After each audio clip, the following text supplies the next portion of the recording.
Hi, I'm Jess. Hi, I'm Kristen. And this is ReDIScover, a conversation where we travel through everything that makes up the essence of who we are and how to live authentically and imaginatively. Here, we invite you to join us as we explore and discuss a little bit of, well, everything. From Disney to cultivating your most authentic life to deepening your relationships and talking about the real stuff. We hope you'll find this a space that speaks to you, encourages you, and brings a little bit of magic into your day. Hi there, I'm Jess. Hi, everyone. I'm Kristen. And welcome back to this week's episode of ReDIScover. This topic today is something that we've been really looking forward to creating, and we are going to dive in to discussing an intro to the Enneagram.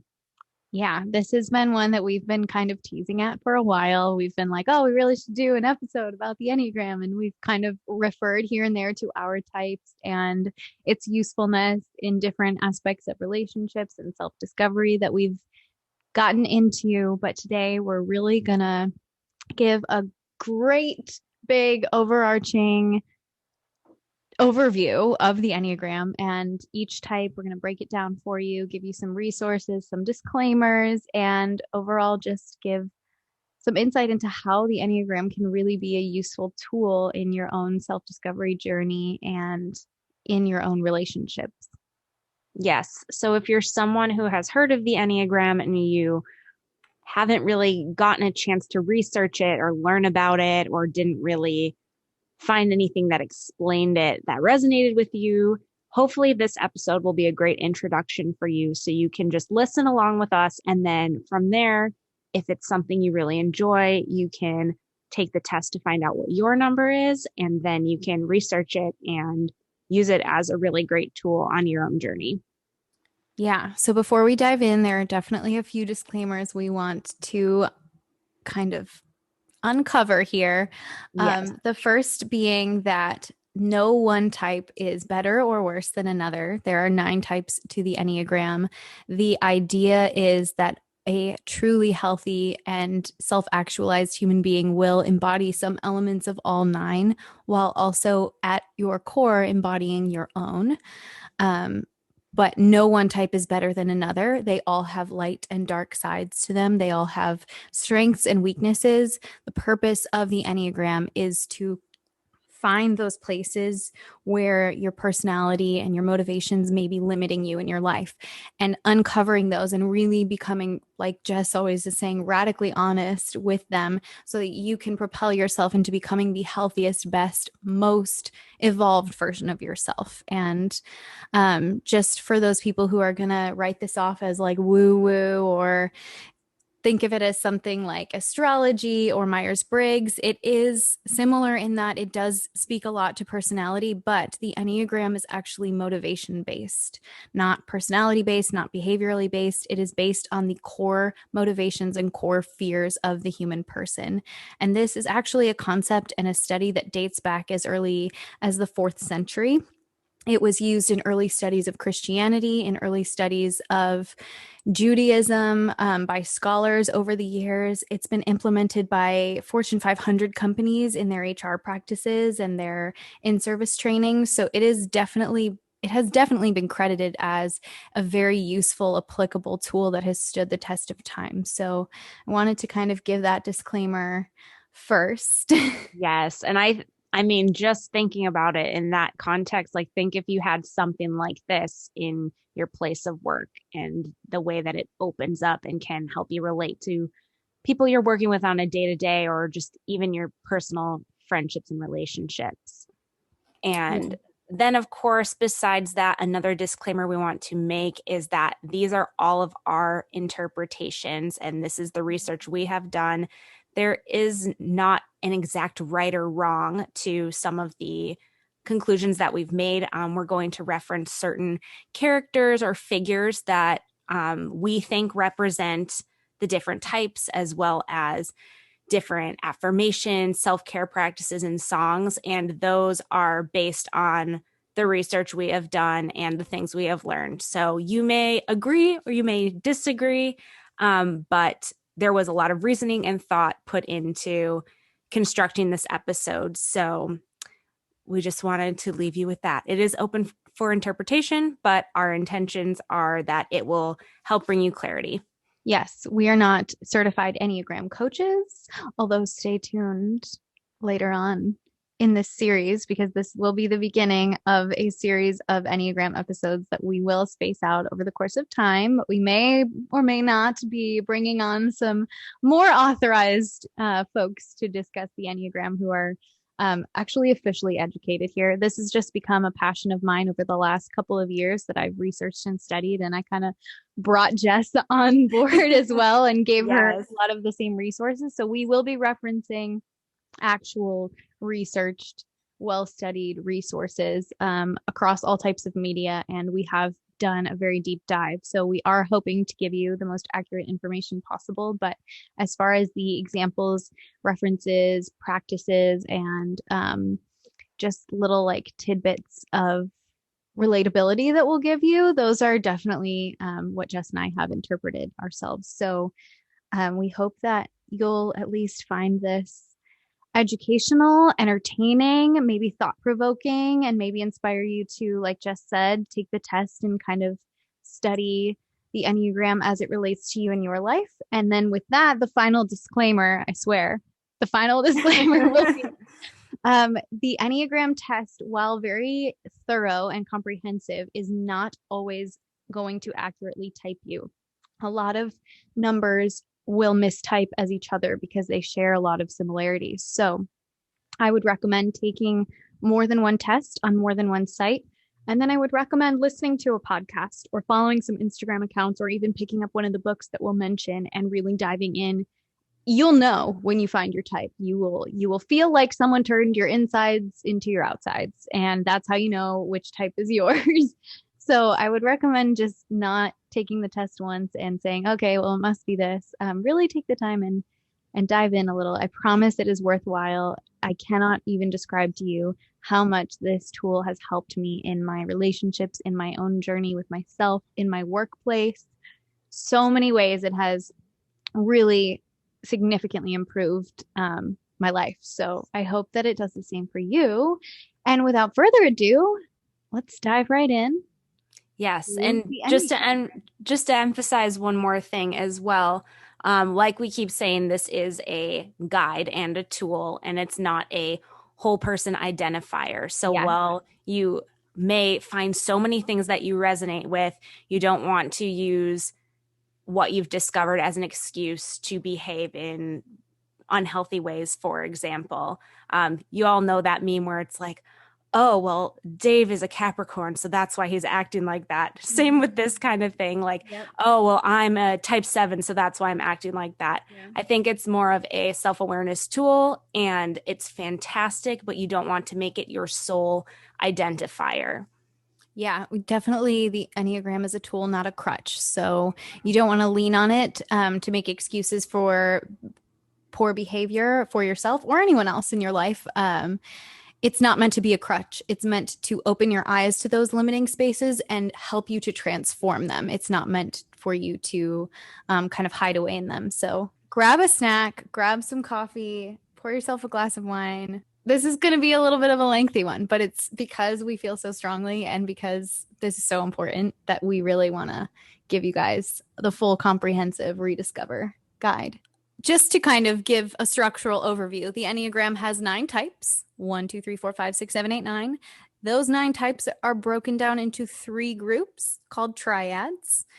1, 9, and 8 are a triad. 2, 3, and 4 are a triad, and 5, 6, and 7 are a triad. So those are the 3 groupings. We're going to go in numerical order, but we will mention the triad that each number belongs to as we go. We're going to start with Enneagram type 1, and that just happens to be my number. So I guess I'll dive right in. This is going to make me feel very seen and exposed, but here we go. The Enneagram type 1 has the tagline, the reformer. The Enneagram 1 is a very justice-oriented person. The Enneagram 1 is within the anger and gut triad, along with 8s and 9s, which we'll get into a little later. We are very intuitive. We definitely go with our gut feeling a lot of the time. We allow our gut and our intuition to help guide us in decision making. And we also do experience decision making surrounding our anger or lack thereof. Enneagram ones tend to keep their anger and frustration bubbling just below the surface where we can control it. We like to be in control. We like things to be in their place. We thrive on routine, things being clean and organized and together, neat and tidy, all buttoned up. All of those phrases definitely describe a one. We love lists. We love structure. We love a plan.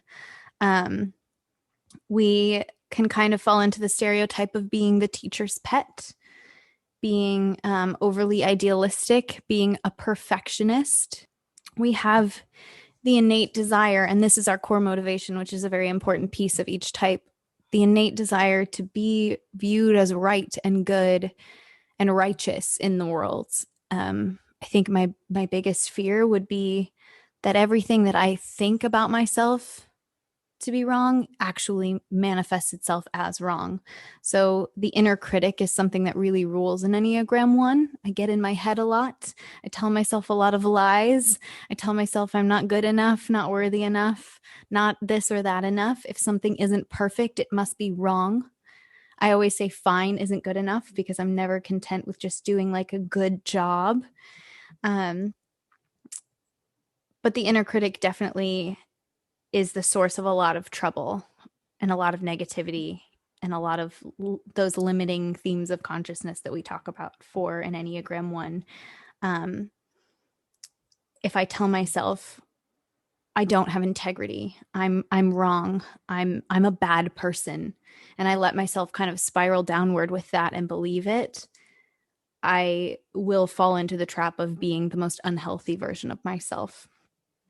And in that same vein, ones are very idealistic. We see the potential in others. We see it in ourselves, although we often talk down to ourselves and don't believe that we can achieve it. We see a lot of the potential for what the world could look like if it were better, if it were more right, if it were more just.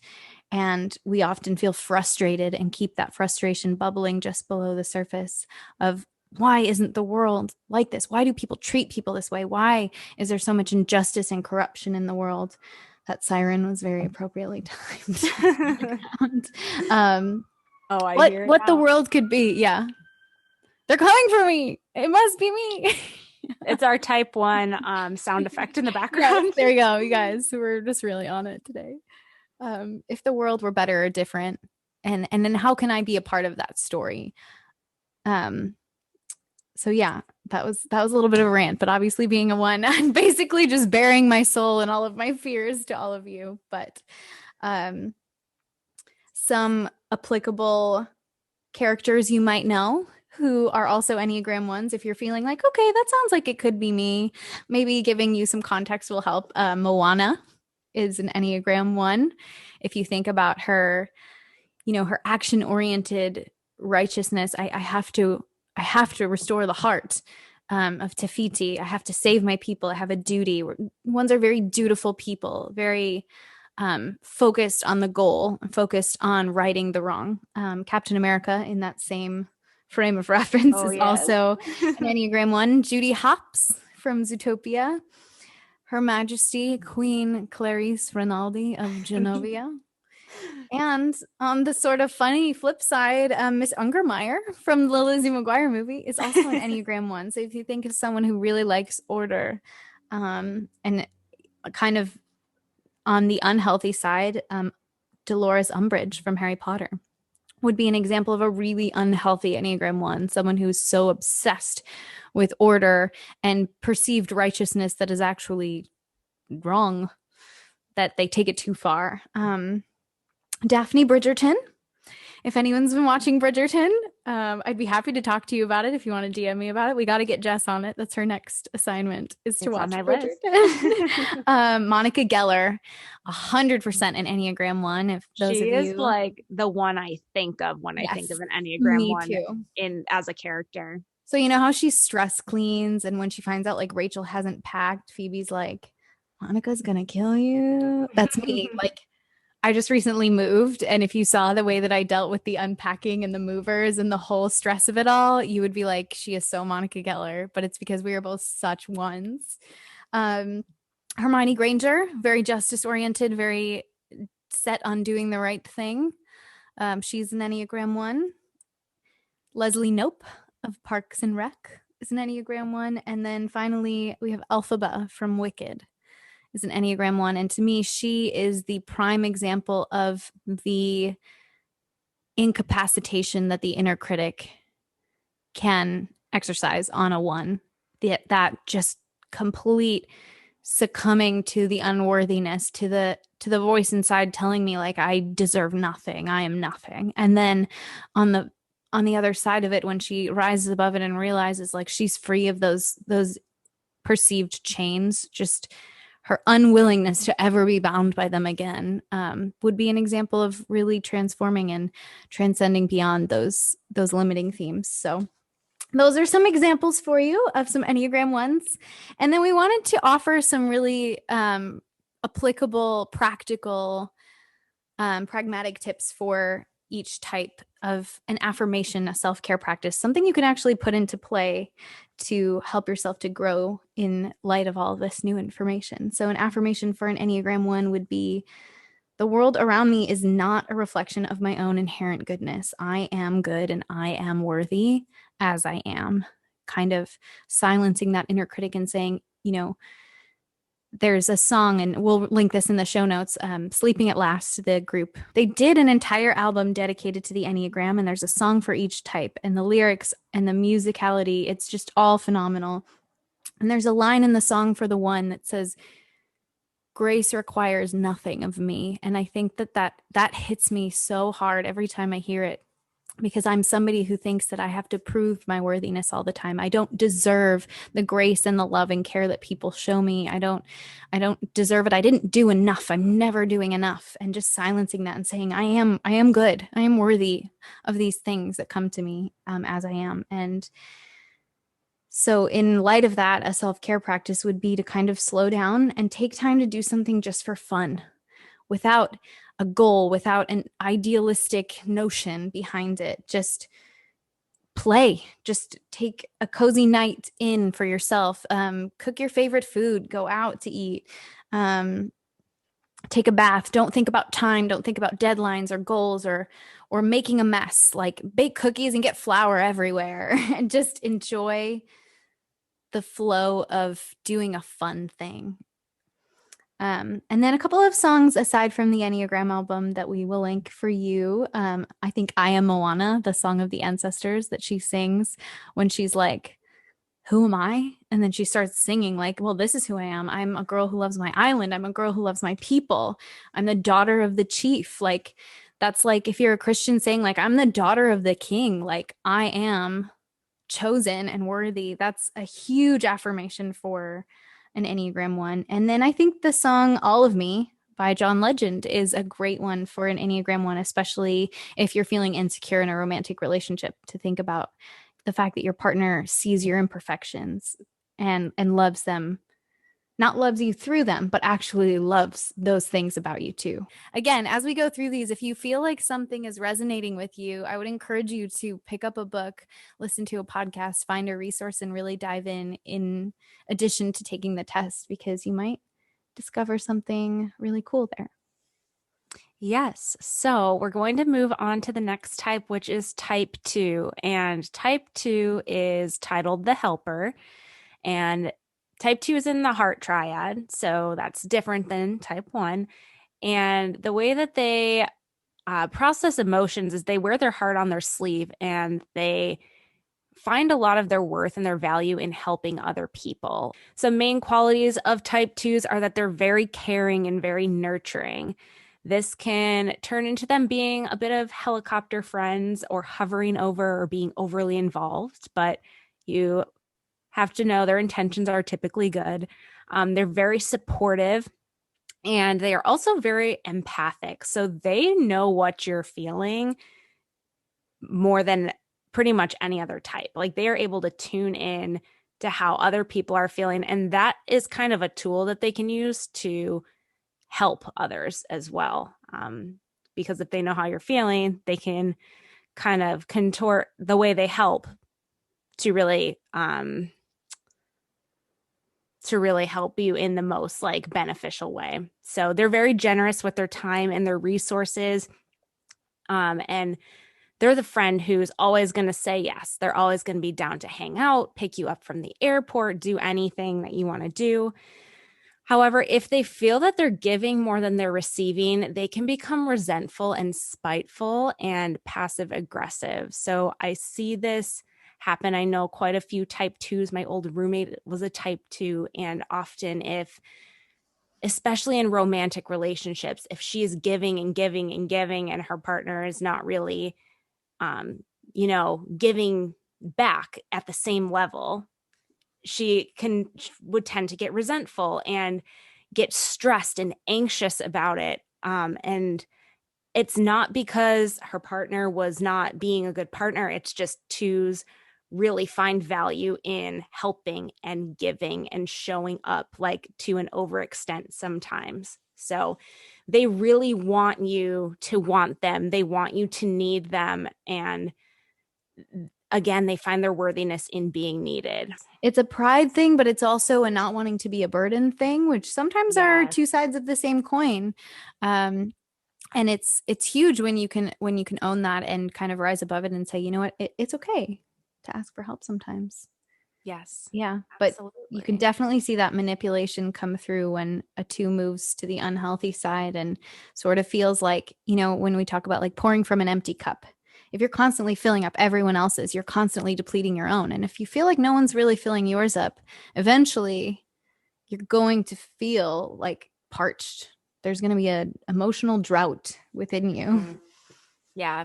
So I think realizing if you are an Enneagram 2 and tuning into this, it's difficult because 2s tend to be one of the most highly sensitive numbers, but it also provides such great awareness. And there's so many ways you can kind of shift or approach these deeply ingrained habits and behaviors to approach them with more of a zoomed out picture so you can show up in your life in a more healthy way. We have Snow White on there. We have Princess Anna from Frozen. You can especially think about this in Frozen 2 when she is there to help. She just wants to help Elsa with everything. We have Olaf, of course, so sweet and always there by everyone's side. We have Spider-Man from the MCU, the friendly neighborhood Spider-Man, and Kristen's contribution, Tomater. Heck yeah. And then outside of the Disney realm, we have Jess from New Girl. She is my go-to Enneagram 2 character as well. Like Monica Geller was who I think of for 1. Jessica Day is who I think of for type 2. Yep. And then also Eliza from Hamilton as well. For Enneagram 2s, the affirmation we came up with is, I am worthy of the love that I show to others. And self-care practice would be to do something just for you and to take yourself out on a date or buy yourself something, take yourself on a trip, indulge in yourself and say yes to yourself. Take a break from giving and giving and giving to everyone else and give yourself a little bit of that love too. Mm-hmm. And then some songs we came up with were All You Had to Do Was Stay by Taylor Swift, 10,000 Hours by Dan and Shay, and Stand By You by Rachel Platten. If you ever worked for Disney, that last one lives rent-free in your head if you ever worked at Magic Kingdom and you ever spent any amount of time in the Utilidors. That one. On repeat. All the time. Oh, man. That was awesome. I would also like to take this moment to pause and say how proud I am of Jess because I really gave her like Enneagram boot camp and she has spent a lot of time in a very short span of time studying up on the Enneagram. And while I've learned a lot over the last couple of years, she's learned a lot over the last like couple of months, even less than that. So I would just like to take a moment to applaud you and Thank how you. much insight you've gained in such a small amount of time, because it really is so multifaceted. So Thank you. good job, Yeah, Jess. it's a lot to take on and it's a lot to learn, but honestly, it's really interesting and it is really helpful to have Kristen as a support because you are so knowledgeable and passionate about it. It makes me want to be more knowledgeable and passionate about it myself. So, So moving right along to type 3, the achiever. Type 3s are also in the heart feeling triad. Um, Similar to how a type 2 just cares so much for others, type 3s do as well, and they express it in a different way. But really, how a type 3, I think, shows up in the heart triad is they have such a great capacity to see the potential in others, bringing out the best in other people. And although they tend to bottle up their own feelings, they're very empathetic and they can kind of silently recognize what others are going through without it having to be spoken aloud. So an Enneagram 3, like the name suggests, wants to achieve the highest level of success, however they perceive success. It doesn't necessarily have to be financial success. So the kind of stereotype of the Enneagram 3 is that they're a chameleon. They will adapt their personality, their wardrobe, their speech, everything to be what they think the room needs them to be. They will morph and shapeshift to establish perceived success. They're very motivated by achievement. They're very goal oriented, which also contributes to that proclivity. They're very image conscious, very ambitious, and very charismatic, which helps them in that shape shifting process to kind of show up however they feel like everyone needs them to be. They're very charismatic and engaging people. But on the flip side of that, they view certain things as inhibitors to success, like vulnerability and emotional capacity. So they tend to bottle up their feelings. They tend to discount those of others. They tend to not avoid confrontation, but if an issue arises, they would rather just leave it in the past and move on. They just keep kind of going along with their goals and not really ever acknowledging that something happened that needs to be addressed, because it will slow them down. There are some Enneagram 3s in my life that I think are some of the most intelligent, driven people. They're probably the people in your life that you look at and you go, do they have more than 24 hours in their day? Because they're accomplishing so much more than everyone around them. They're those people that just keep going no matter what hits them. My sister is an Enneagram 3, and it doesn't matter if she's sick, exhausted, working 3 jobs, like she will get it done. She'll stay up all night if she has to. She will still show up looking bright-eyed and beautiful the next day. And you're just like, how do you do this? Like, I am continuously in awe. This might be a good moment to also give the disclaimer that knowledge of the Enneagram does not give you the right to go around typing other people. You can't go up to your mom and be like, ugh, you're such a 6. No. You might say, say you think someone in your life is a 3, like, hey, what drives you? Like, you seem to just get so much done in a day. Like, what motivates you? And that's how you might open the door for a discussion about the Enneagram and maybe encourage them to take the test on their own. But this is not knowledge that you can use to type someone yourself and sort of put them in a box.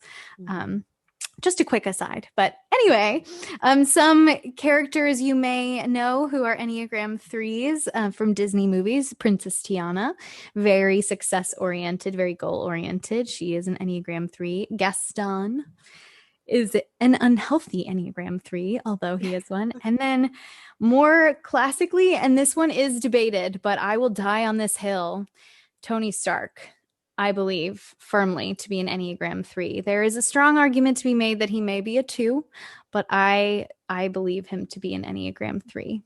I think I agree with you. And then some non-Disney characters as well. Rachel Green from Friends, a perfect example of someone who's very charismatic, who shows up kind of how she feels like people want her to be. Schmidt from New Girl, again, very, very charismatic and very goal and success oriented. Alexander Hamilton, he talks about rising above his station. That's a classic 3 mantra.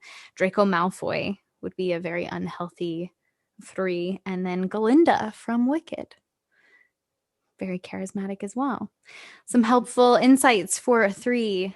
and affirmation wise, I am safe to be my authentic self. It is okay to show up as me. So if you think about the shape-shifting tendency of a 3, it's really rooted in this core fear that they will not be accepted for who they truly are, and that their worth is dependent on their success and their ability to achieve.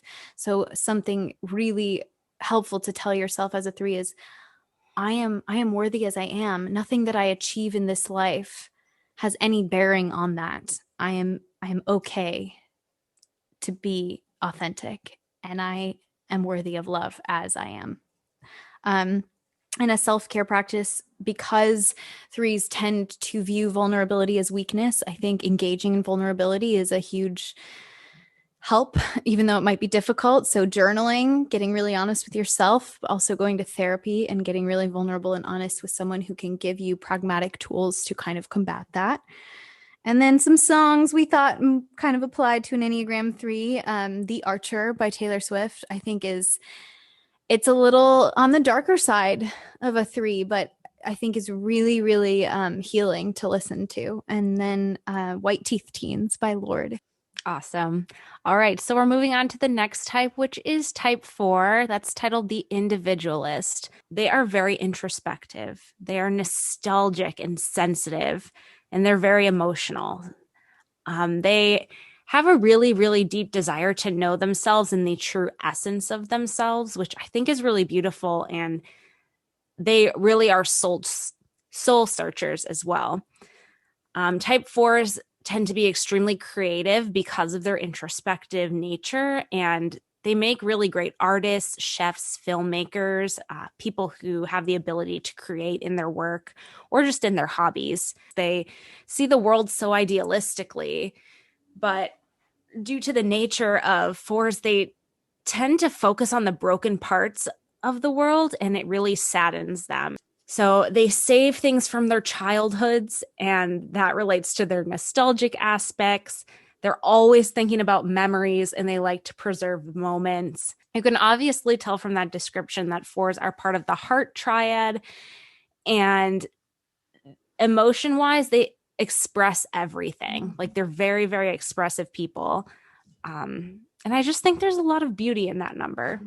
Yeah, I agree. I think the emotionally expressive piece, I've known some 4s that I've just been like, wow, if only everyone were so able to just lay it out there.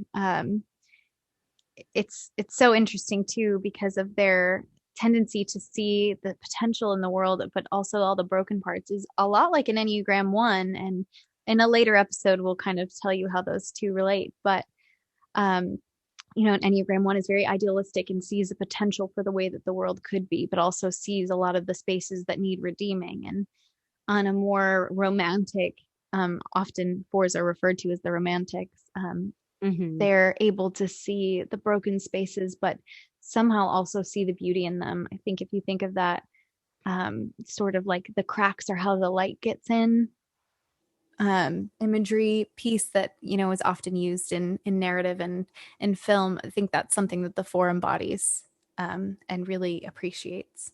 Yeah, when I think of like aesthetic mood boards, I think of Enneagram 4. And especially things like rainy days or record players, like anything nostalgic. It's just like the whole vibe of a type 4. Yeah. 4s tend to be very, very creative, artistic people, musicians, artists, chefs. They see space, an empty plate, an empty canvas, then they fill it with notes and color and flavor and texture. And it's so cool to see because that spatial awareness that doesn't always show up in every type is really, I think, prevalent with 4s. Yeah. So some characters as reference to the Enneagram 4, we immediately thought of Alice in Wonderland. To go into more of a Marvel space, Loki. Yes. In a Star Wars space, we have Kylo Ren and Anakin Skywalker. All of these people are very introspective. You can definitely tell. As far as Pixar goes, we thought of Remy from Ratatouille. Of course, he's the rat of all my dreams. The rat of all my dreams. He actually creates his life, even just envisioning what life could be like if he leaned into his passion. And then as far as Disney Channel goes, we thought of Gordo from Lizzie McGuire. We thought of Sebastian, aka Ryan Gosling's character from La La Land. Jess from Gilmore Girls, you can tell from he's very intelligent and very Moody. moody, and he loves reading books and getting really introspective as well. And then Amy March from Little Women. Yep, she's an artist. She is a Yes. painter. It is very romantic, and sometimes, art is it's a cry for help. It's an ode to a nostalgic side. It's so cool. Um, that type is just very, very multifaceted. Yeah. So interesting. I love it. Okay, so an affirmation for Enneagram 4 would be my feelings are valid and it is okay to express myself. And then self-care practices would be to just do something artistic and creative. Just dive into it, lean into it. If you love painting or playing music, cooking, anything along those lines where you get to create, just dive all in. And then some songs we thought of for Enneagram 4s. Both of them are actually Taylor Swift songs. So we thought of the very underrated but very fantastic 1989 bonus track, Wonderland. Agreed. And Best song on the album. absolutely, definitely a highlight. And then also Delicate by Taylor Swift from Reputation. All right, moving right along. We have Type 5. type 5, the investigator. Type 5s are actually the most rare Enneagram type. And yet I find myself surrounded by them in my life. Type 1s and 5s have a lot of similarities. So I do resonate a lot with this number. But also I find I have like 4 key players in my life that are 5s, and they're all men, interestingly enough. But just to name a couple, my stepdad is a 5, and my brother is also a 5. So it's interesting being surrounded by this. But 5s are so cool. 5, their kind of headline would be the investigator, and 5s are never satisfied with what they know. The term like thirst for knowledge is absolutely applicable to a type 5. They're constantly seeking truth and knowledge and wisdom. They would fear being in a room or at a table in a conversation where a topic is brought up that they don't know anything about. They would probably be the person with their phone in their lap, like Googling it, because to show up unarmed with the knowledge they need to participate and to feel in the know is just not acceptable to a type 5. And therefore, they're very open-minded people, actually. I find that the 5s in my life love an intellectual conversation. I have some of the best conversations with my brother and my stepdad because they want to talk about anything and everything and draw on their experience and what they've learned. And they listen actively to what you know and what you've learned. And it's sort of like this yes and banter that's very, like you could just pass hours in this way. And I'm that way too. And it's just so cool to engage with a 5. They're very open-minded people. And they are therefore very capable of being wrong. They're not stubborn or bullheaded in that way because they know that if they're wrong, they're learning. So it's actually really cool to get into sometimes arguments with a 5. And I know we view arguing as a bad thing a lot of the time, as a negative thing, but I think a healthy argument is something a 5 engages in well. They're very curious people, obviously, and they tend to be very introverted and introspective in their introversion. They tend not to be socialites, but sort of the observers in the room. While everyone's chattering away, they're taking notes, they're reading the room, they're reading reactions. They're just kind of the sponge at the table. And as such, because they're introverted, they tend to need a lot more alone time to recharge their batteries than a lot of other numbers, if not all of the other numbers. They need a lot of time and space to process things. So if you get into an argument with a 5 and they need a few days to kind of get away from it all and process and really like decompress, that's not unusual. And it can be very difficult to be in a relationship with a 5 for that reason. But sort of trying to compromise and allow them some of that space and time while also asking them to respect your own, I think is huge. They don't enjoy conflict or confrontation, but if they have to engage in it, they will need that time to process. They're very content with being on their own. They're caring people, but they are independent largely, a lot of the time. Um, they tend to have a scarcity mindset around resources like time and money. And they feel like they need to kind of reserve and ration it out. So if I spend time with you on a Saturday, I'm going to want to spend Sunday alone or whatever it is to recharge. And they kind of don't ever feel like there's enough time or enough money. Um, and so, therefore, if you get some of their time, it is really a gift because they do view it as a limited resource, which is a theme that they need to evolve from. So I wouldn't say that, if you're, say, in a relationship with a 5 and they give you like 3 hours of your time, you're like, wow, this is amazing. You can ask for more time. But I think it's important to have that open communication and really kind of start to draw narratives around that scarcity mindset that, hey, actually, we have more time than we think. And actually, spending quality time is worthwhile and it's not going to take anything away. 5s are very perceptive people, very observant. They're very private. They don't like their dirty laundry aired. They don't like to be talked about. And they feel uncomfortable when people say too much. Like they're definitely TMI people. They don't want to talk about certain things. Very logistical and informationally driven. 5s are part of the head triad. And as such, we kind of call the head triad the head/fear triad. So if in front of a situation that is fear-inducing, a 5 will say, okay, I need to know everything about the situation in front of me, and then I will have a very logical explanation for why it is happening and a very logical, linear way forward. They want to understand all the facts so they can make the best possible decision about how to proceed. They definitely kind of shut their emotions off and rely on logic and reason most of the time. And they are internal processors. They get to the truth by thinking about it, researching it, drawing on their own experience and wisdom. And again, they're capable of being wrong, but they do not want to be in a situation where they're not in possession of all the facts. I think lying to a 5 would be one of the worst things that you could do for that relationship.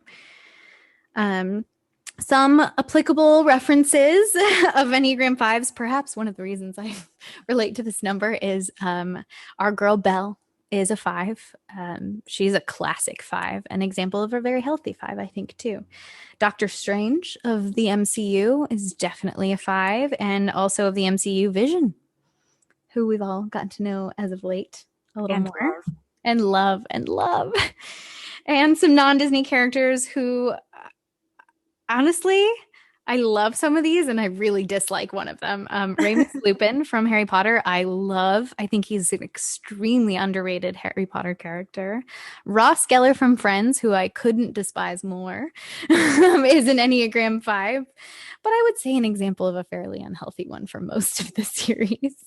Rory Gilmore is a 5, and she's one that often mistypes for a 1, but you have to think of core motivation here, and this is a great moment to bring up the fact that core motivation is really what helps you find your type.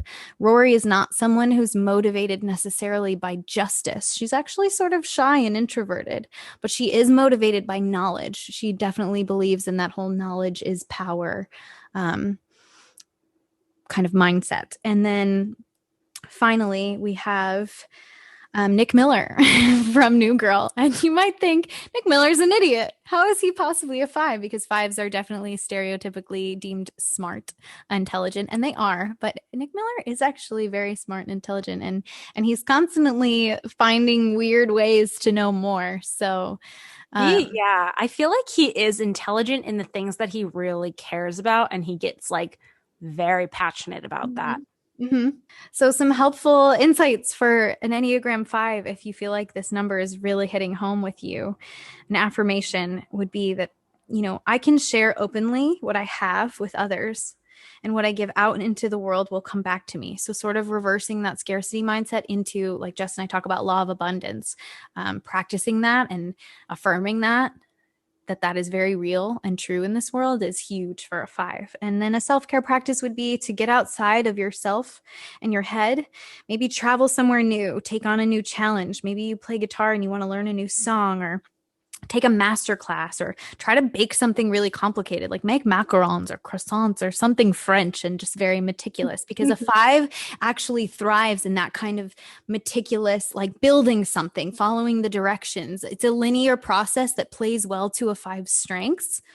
My brother is fantastic at puzzles and building things and figuring things out. When he was a kid, like ours, he would do the Lincoln Logs and the Tinker Toys and build different things. He would do wood shop and stuff, and it played so well to the way that his mind worked, and he really thrived doing things like that. So that can be really a great space for a 5 to kind of decompress and recharge. And then some songs for an Enneagram 5. Most of these actually do refer to the way a 5 shows up in a romantic relationship, but I think that they're also just resonant with the 5's person as a whole. I think Invisible String and This Is Me Trying, both by Taylor Swift, are definitely resonant of a 5. And I think resonate with that aspect of 5s that is caring. I think we are so easy to deem a 5 as someone without emotions, without feelings, but they do. They just ration them because they feel like they're scarce. All right, so next is type 6, and they are known as the loyalists. And type 6s are typically motivated by a sense of security and well-being. They love and thrive in that. However, they are stereotyped as the most anxious. And due to the nature of life, sense of security and well-being is not always guaranteed. So to 6s, uncertainty is quite unwelcome. So we were saying this earlier, but type 6s most likely had one of the most difficult experiences with the pandemic due to the nature of their type. They really need to analyze every potential outcome to prepare for the worst. And they can definitely hope for the best, but they really need to think about each situation and all the potential outcomes.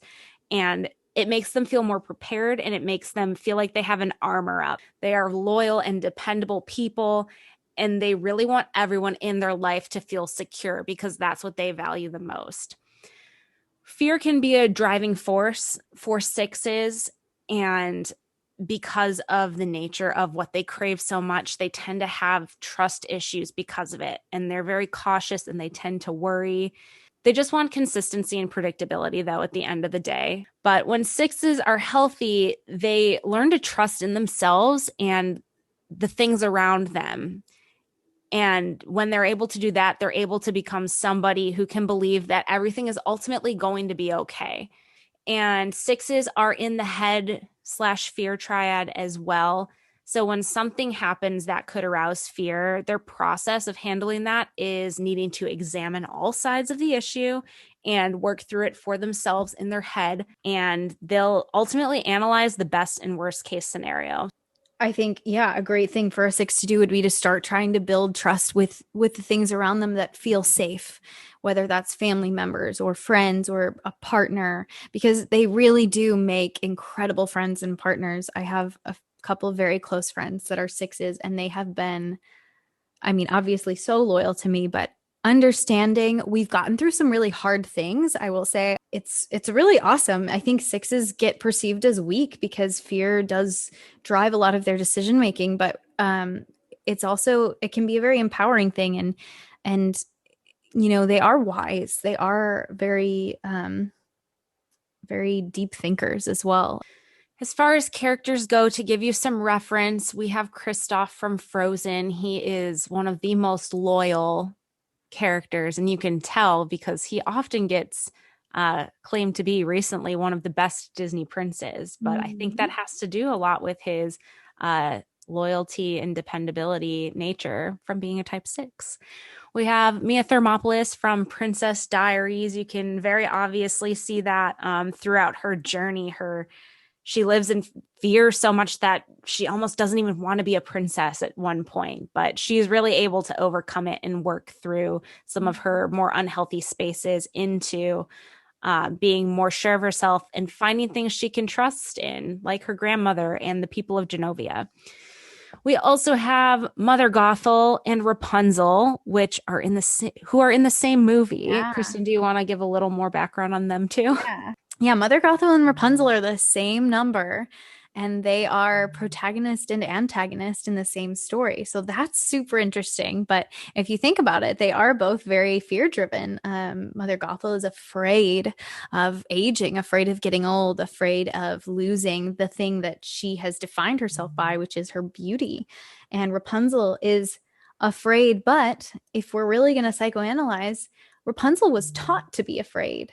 Rapunzel's Mhm. fear is very learned, and she is a very loyal person. So I do absolutely still believe that she is inherently a six, but a lot of that fear that has caused her to kind of live on the unhealthy side of a six is very much learned behavior, and is not inherent, because those moments where she does allow herself to feel free and she's like, this is the best day ever.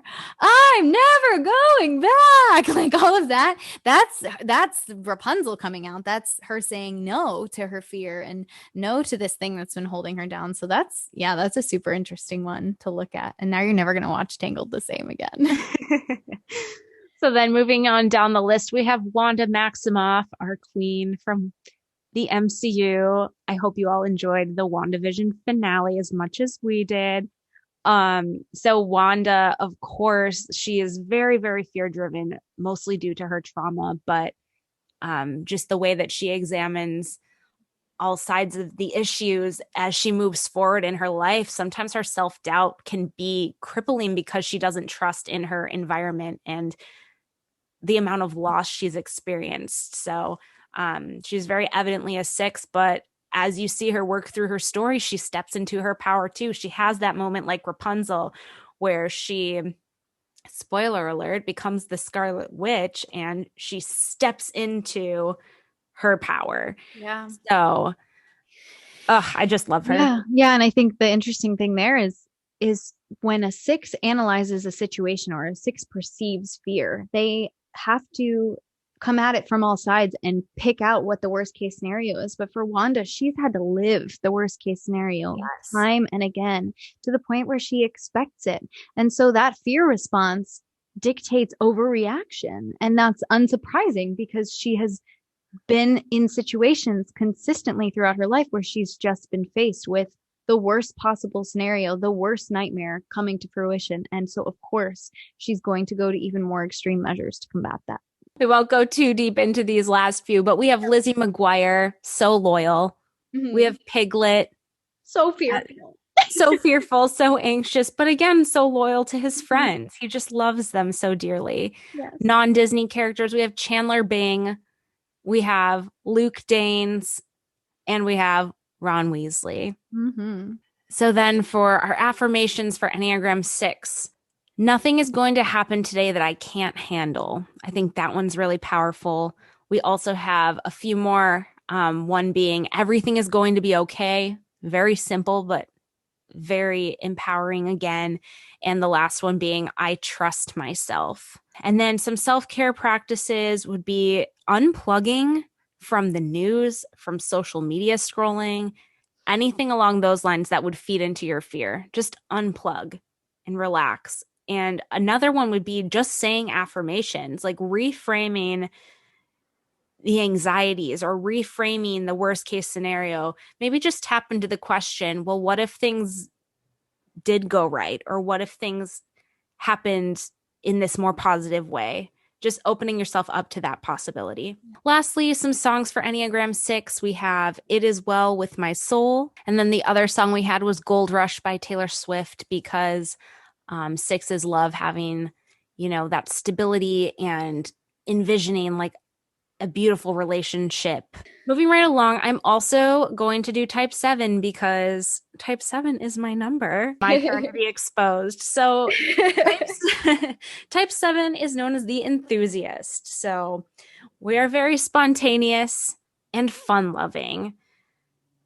Sometimes we can be scattered, and that's okay.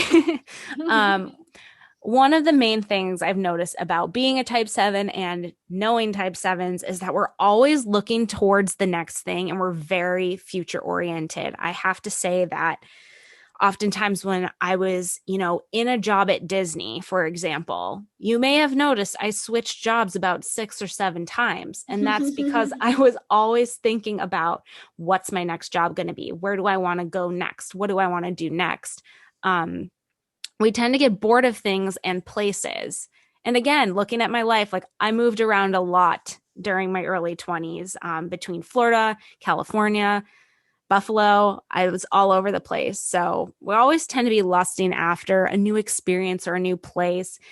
And that kind of, dabbles into type 7s being known for being adventurous and wanting to travel all of the time. Type 7s really treasure their independence. So I can even say in a romantic relationship, I need to be with someone who has their own sense of independence because I have my own sense of independence as well. Like I've spent a lot of my life being single because I do like to have more freedom within the choices that I make. So finding a partner who is also very independent is something that really works well for me. Type 7s are unwilling to sit with negative feelings and thoughts. And it's just so funny to think about this throughout the course of my life. Like I've always really struggled with sitting with negative thoughts and feelings. The immediate reaction is to just distract myself or leave it be and move on to something else. And diving into a lot more self-discovery, personal development work, that's been some of the hardest parts, is just really sitting with the negativity and the discomfort and not running away right away. 7s have an inherent craving for fulfillment, and they're great people to go on adventures with. So whether that be locally or traveling wise, 7s always just want to have a good time. We often experience FOMO, so the fear of missing out. We just don't want to feel any sort of discomfort. We really crave sensory experiences and stimulation. We love being occupied and entertained. So again, I just keep thinking of traveling. Like traveling is what drives my life. 7s can be very restless, as you can tell, just because of wanting to move on to the next thing all the time, and sometimes flighty. Again, not wanting to sit with things for too long, always moving forward, looking forward. Tend to be stereotyped as life of the party, which, sometimes I feel like I am, sometimes I feel like I'm not. I think that depends on your Enneagram wings, but that is another conversation for another day, Yep. ladies and gentlemen. Stay tuned for that chat. Yes. 7s are typically dreamers, and they really enjoy just taking part of whatever the best thing is that life has to offer. They hate boredom and mediocrity. They like having a lot of choices. 7s are definitely storytellers and entertainers. They love immersive experiences. And sometimes when 7s are unhealthy, they are susceptible to addictive and obsessive behaviors, because ultimately what's under that is that they're craving fulfillment and validation. But this can range from anything to being addicted to like substances or alcohol, or like getting really obsessive about certain interests. So 7s are in the head triad. So when they're processing fear, they see and understand what's going on, but they want to get as far away from it as possible. But we need 7s. We need people to say, you know what, this moment, like I need Jess so much, but I need a 7 to tell me like, hey, in this moment, you can't change what's going on. You don't have control here. You cannot fix this on your own. And nothing that you do is ever going to be perfect because you're human. So let's just enjoy it. Let's just have fun. Let's just engage in what it is and have a good time. I need people like that in my life. So we really do need 7s for sure. Mm-hmm. Yeah. And you know me, I'm always like, everything's going to be okay. Mm-hmm. Like, And I'm like, no, it's not. Yeah. 7s are also known for being very optimistic as yes. well, which I am. So, yeah. But like no one in my life is better at shutting down my inner critic than a 7. So I have quite a few people in my life that are 7s, and I'd say Jess, you're best at that among them. So Oh, thank you. Thank That's an you. honor. That's a Thank real you. honor. Tell us about some more sevens, Jess. Oh, yes. So some more sevens for your reference. Disney wise, we immediately thought of Prince Naveen. I mean, just think about how he just is having fun in his life all the time, playing his little mandolin on the streets of New Orleans, living the lavish life. So, but again, he was a little flighty and irresponsible. So throughout his journey, he evolved more into being a healthier seven. So he could show up, be with Tiana, and really exercise his gifts. So Yeah. other characters we thought of, Flynn Rider for sure, Star-Lord from Guardians of the Galaxy, back to Princess and the Frog, Dr. Facilier on the other end of the spectrum. He has very addictive tendencies. We also have Han Solo from Star Wars and Ariel, of course, from The Little Mermaid. She is always on all the Disney Enneagram things I see on Instagram. She's always a seven, but Yeah. she's so forward thinking in the way that she dreams about her future and being a human. And She is not limited by her circumstance. She's not like, well, I'm a mermaid, so these things that are available to humans aren't available to me. I think sevens are really opportunistic and they don't believe that their dreams are necessarily unattainable. So she was like, well, why can't I have these things? Why can't life be like this? And she's very open-minded, but also, I want more and I want this. And she sounds very like me, I want. But really, she's just like, well, I don't necessarily think that just because this is the way things were done, that this is the way that they always need to stay. And I think the song from the Broadway show, like Love, Beyond My Wildest Dreams, when she's like, look over there. Oh my gosh, like how very odd and everything's amazing. And like, it's so new and exciting. And that's just the embodiment of the joy of a seven that is so contagious to us. So I think she's great. yeah. And just on like that note in that analysis too, I mean, if you listen to our manifesting podcast episode with Amy Westmoreland, I think some of my tendencies really open me up to like leaning into that law of attraction space. Like anything is possible, like creating your dream life. And I think that, just that description of Ariel, like reminded me of that so much. So, Did Ariel manifest human legs? oh, heck yeah, I she think did. she did. 100% did. We could do a whole episode on that, but not today because we're, focusing on this. So some non-Disney character sevens would be Lorelai Gilmore, Joey Tribbiani from Friends, and Fred and George Weasley from Harry Potter. So an affirmation for sevens would be, it's okay, slow down, be here, and be still, as well as there is joy in the stillness. Some self-care practices would be to just be present, shut off your phone, take a bath, do yoga, cooking, crafting, just something that will help you get really present to the moment.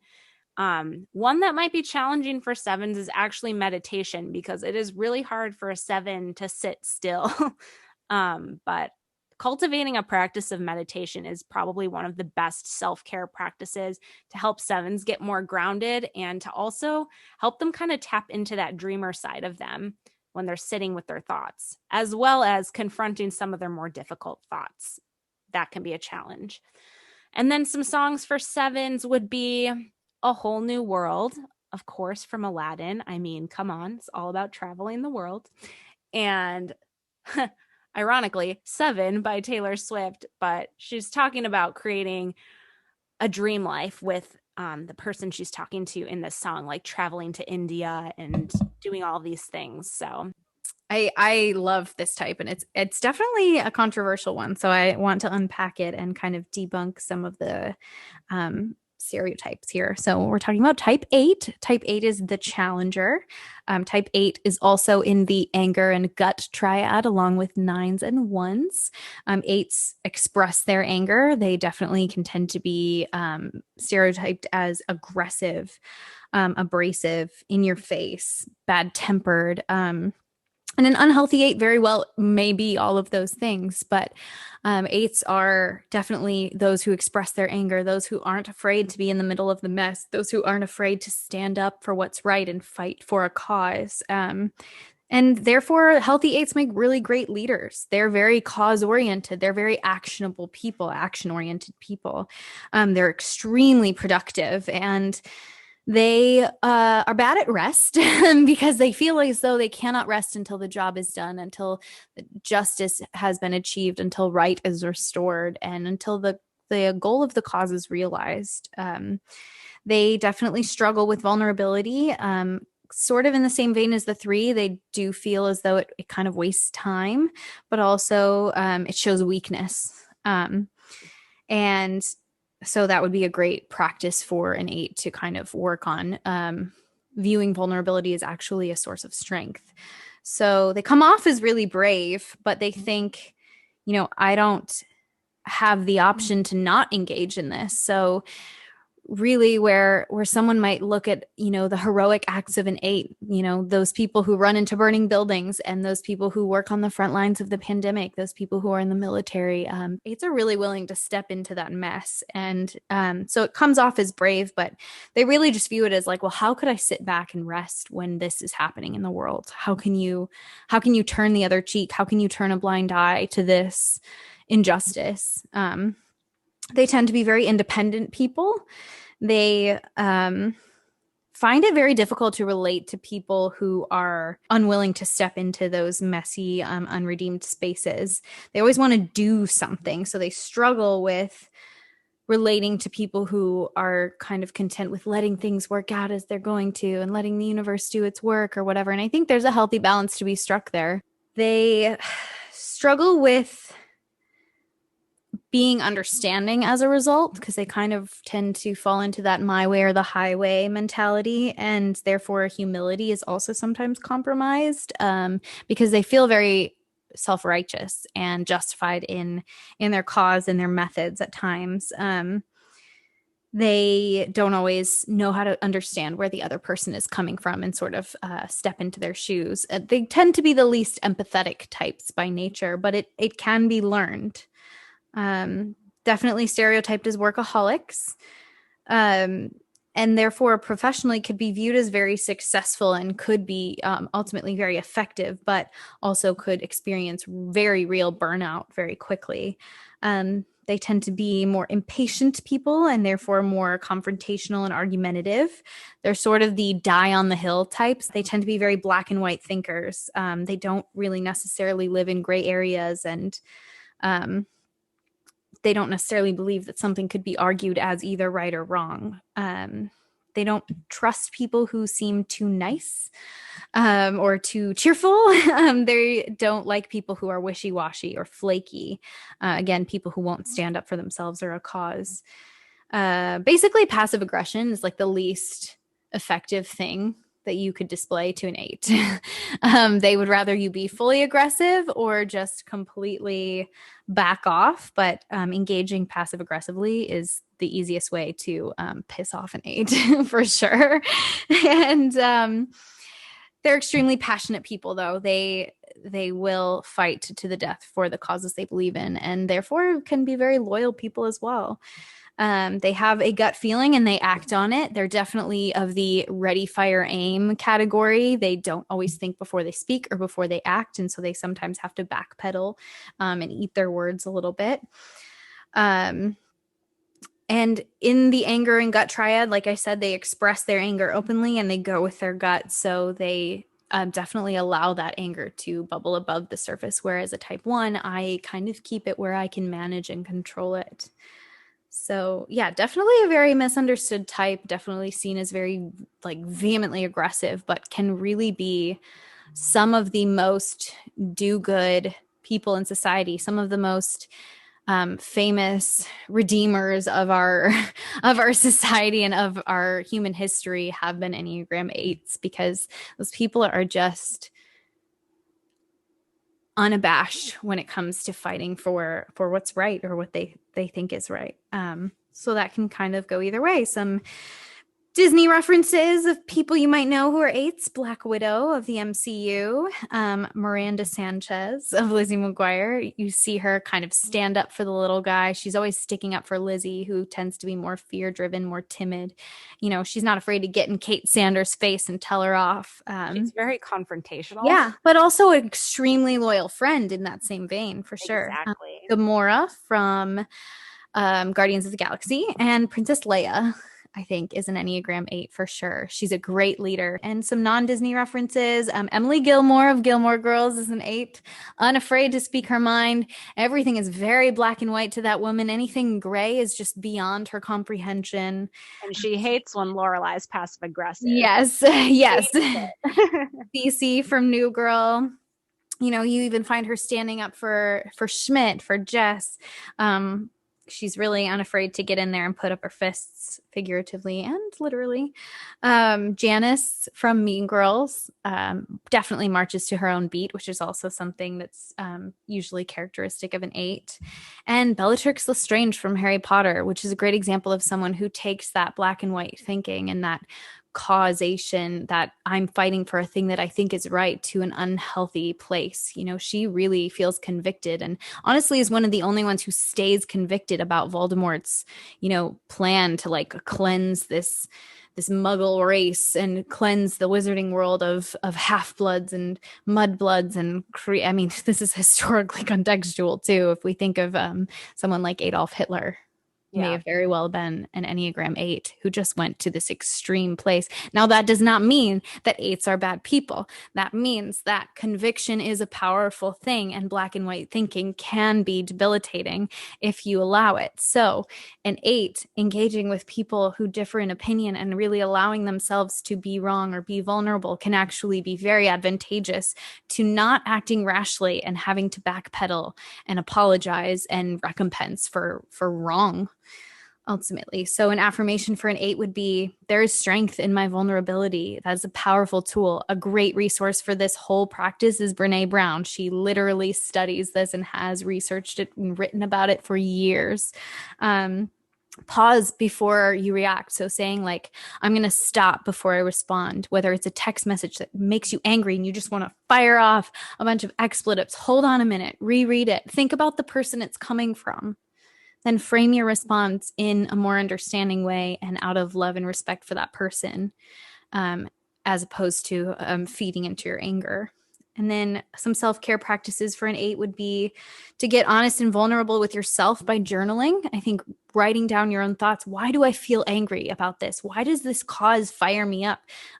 Sometimes you could use those things to really make some change in the world. Some really incredible 8s have started nonprofit organizations that do so much good, but taking the time to flesh it out, I think, is helpful. And then going to therapy, you know, getting vulnerable with someone who can give you, again, those pragmatic tools, just like we talked about with a 3. And then some songs. Oh, and another thing for 8s, just like have fun. You don't have to save the world all the time. You can just have fun and sometimes just engage, like we've been saying, in the idea of play, just for the sake of having a good time. Hang out with a 7 if you're an 8. And then the song Before He Cheats by Carrie Underwood would be a great example of an 8 song, because that would definitely be how an 8 would react to finding out that someone were cheating on them. Fight Song by Rachel Platten. Again, if you ever worked at Magic Kingdom, that song also lives rent-free in your head.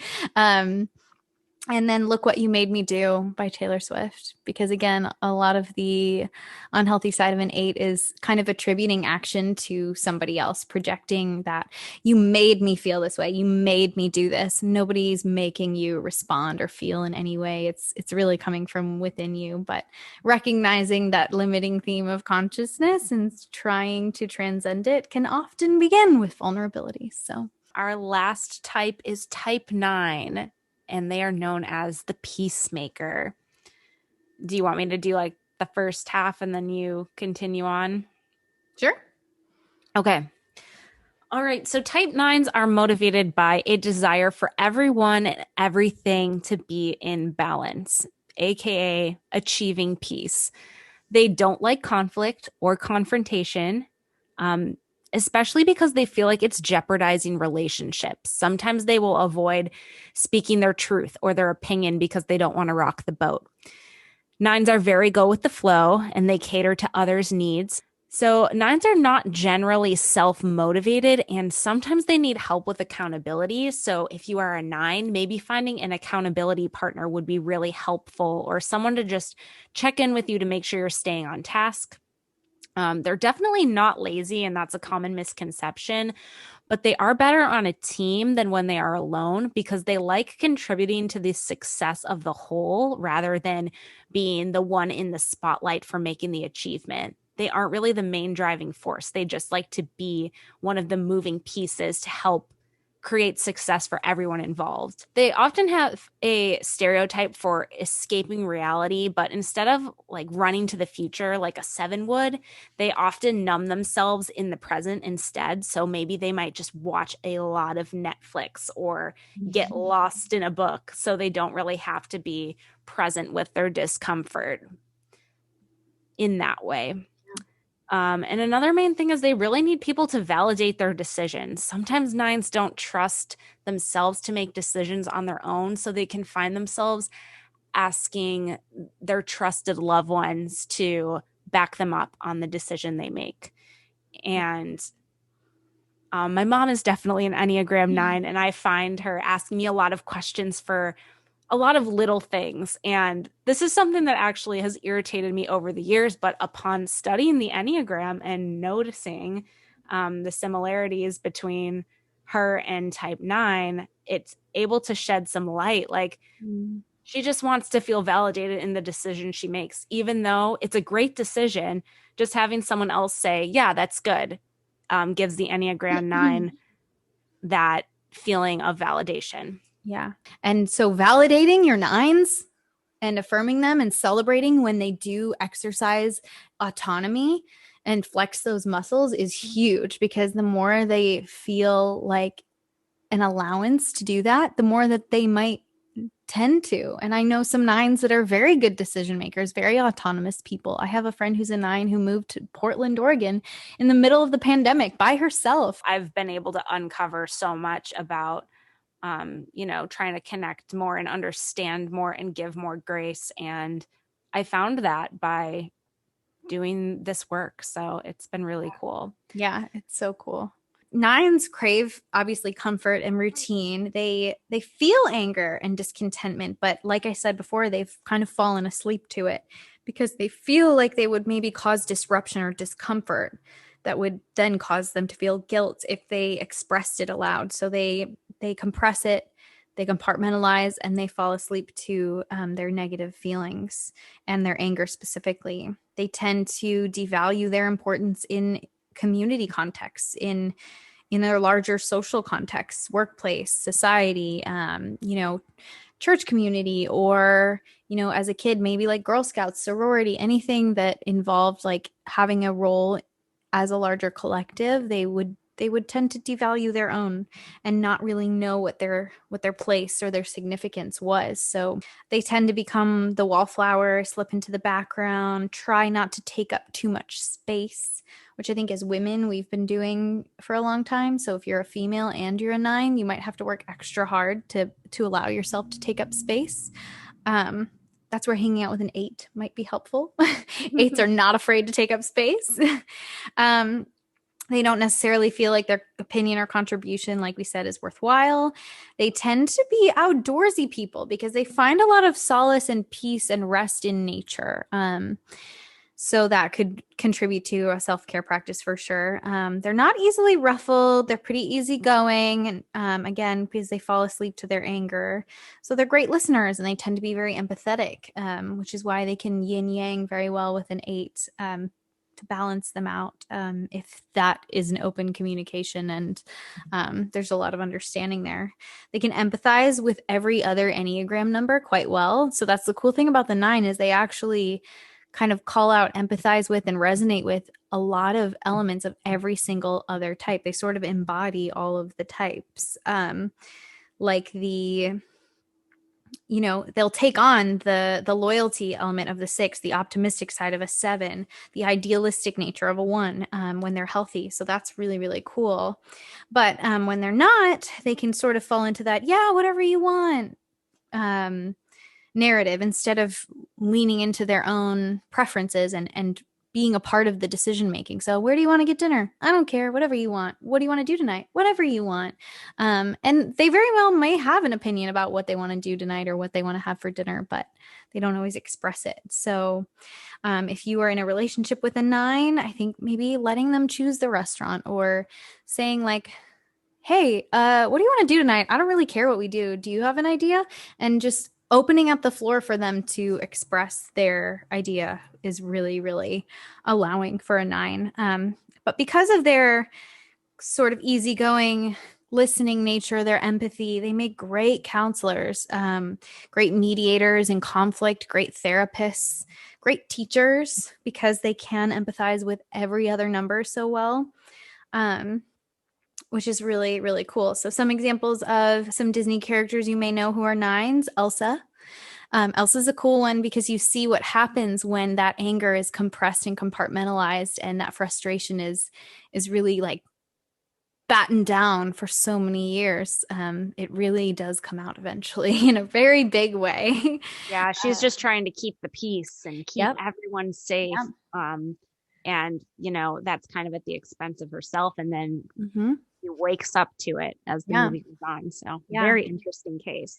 Rey of Star Wars, obviously, is also a type 9. Again, just wants to be the peacemaker. I think she works very well with Princess Leia for that time that they do get to kind of be compatriots for a while because Leia is such a natural leader and Rey is so aligned with her purpose. And I think Leia really calls out that ability in Rey that she maybe didn't see in herself.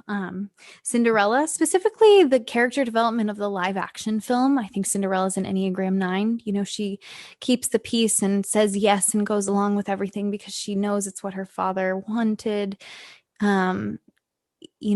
She falls asleep to her own anger in order to keep the peace. And then when she has the opportunity to free herself and her stepmother's sort of trying to still confine her, and the king's what is it? Is it the Duke or his?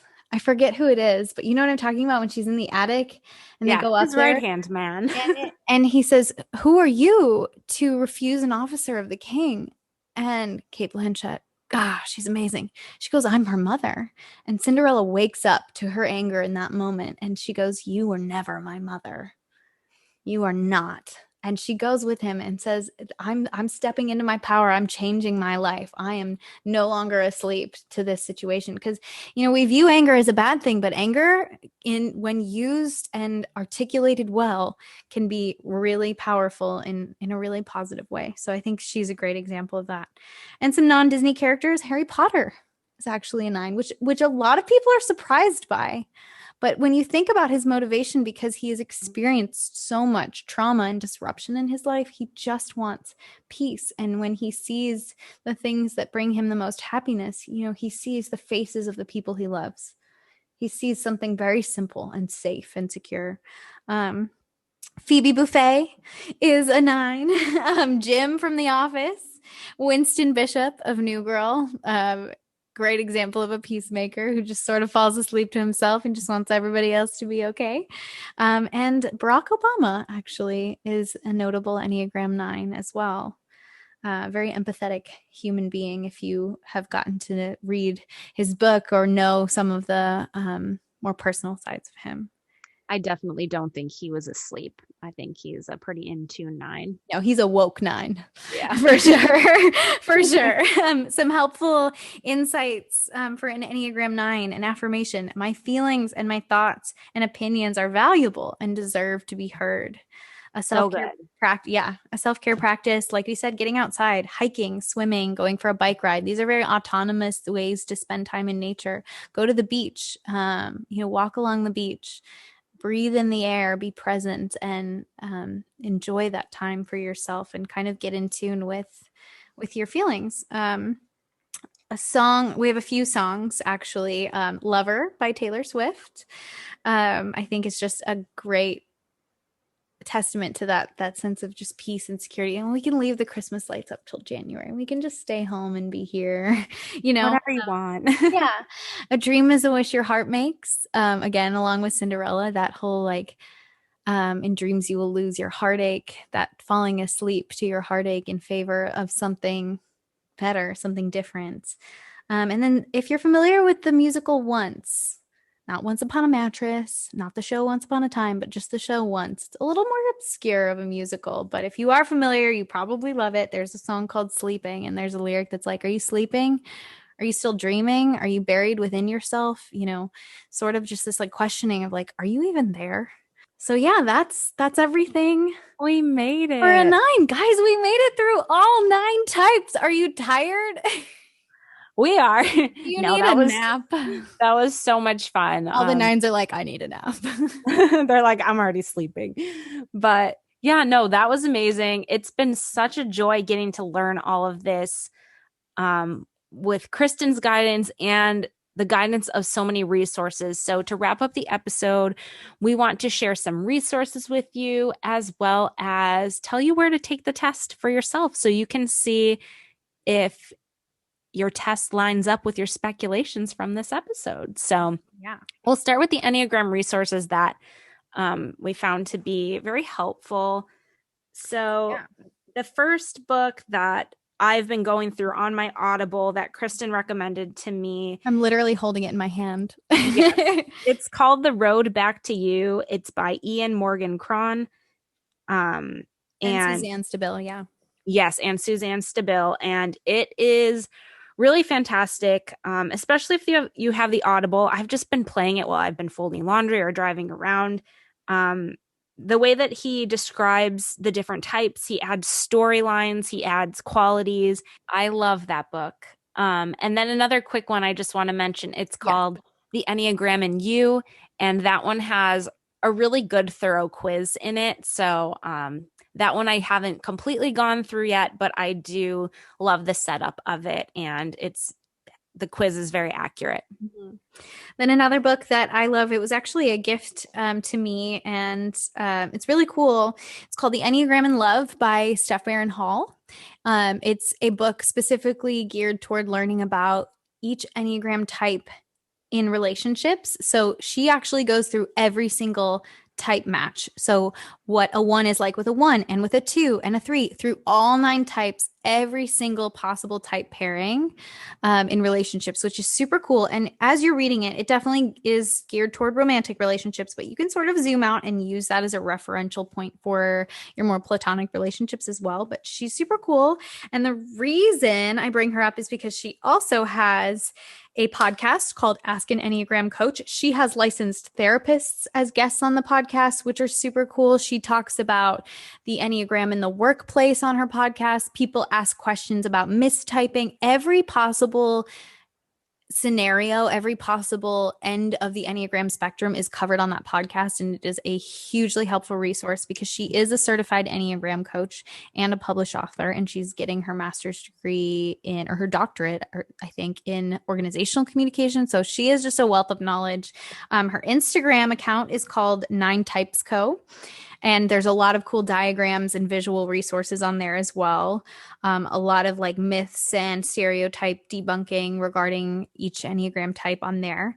And I'm super excited about all of her resources because she has agreed to be a guest on an upcoming ReDIScover episode. We are going to be interviewing her specifically about the workplace and the Enneagram. So whether you work from home or you work in an office or you own your own business, I think this is a topic I love and I'm super excited about. So I was thrilled when she said she wanted to talk about that. So we're going to be interviewing her in the next couple of months. So stay tuned for that this summer. That'll be coming. Our Enneagram series, quote unquote, is kind of spread out. Over time. So if you liked this one, just keep an eye out. It's not going to be next week or anything, but it's coming. Yeah. We're working on it, and we're excited. Yeah, we really wanted to spread it out so it's not so much overwhelming Enneagram content at once because we know that this is a lot and it can get your head spinning. So we want to give you some time to find your type and to feel really at home in it before we start bringing on the big experts and some of the more concentrated areas. But Yes. also, that album I mentioned earlier by Sleeping at Last is called Atlas Enneagram. It's available on Spotify, Apple Music. It has a song for each type. I recommend listening through the entire album. You don't have to go in any particular order, but even if you feel like you know your type, it is just beautifully done. Instrumentally, lyrically, all of it. It's just worth a listen. If you've got a long drive ahead of you, definitely give it a listen. All right. And now you all have been wondering, what Enneagram test do we recommend?